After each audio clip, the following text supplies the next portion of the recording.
What was the biggest challenge for your employee population when you rolled it out? Did they have trouble with the concept of using their cell phone to call or text in? Our employees currently call in now and just leave a voice message. It's a great Okay, question. that's a great question. And we have, with our population, we have it all across the board, as far as literacy, different languages, the whole gamut.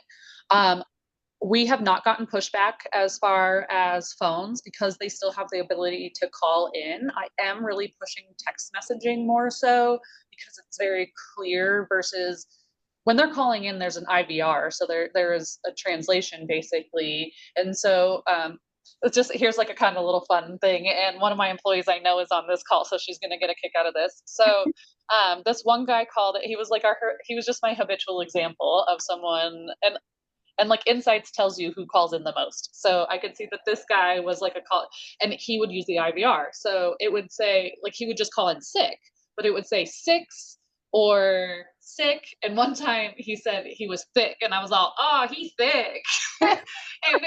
And it's you, I mean it's obvious, so you can really tell like what they are because they're really very close together, and it also matches with his selections as he's going through his prompts.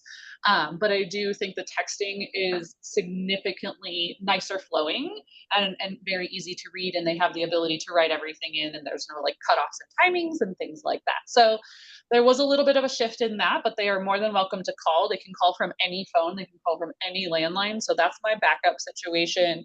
Um, and so I haven't had a lot of issues there. They were calling into like our control rooms before and getting an employee or leaving a voicemail. So we've kind of taken some of the human aspect out of that piece of it.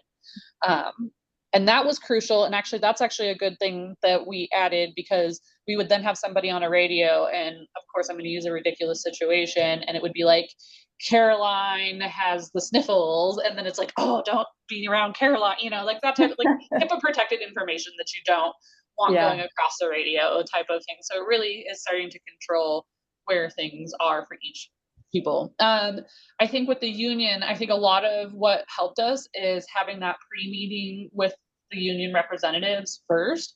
We don't always work cohesively from that perspective, but this is a situation where getting their buy-in first was crucial to getting them to go forward with it. And in the South, they're going to want to take it to a vote since it is in the contract.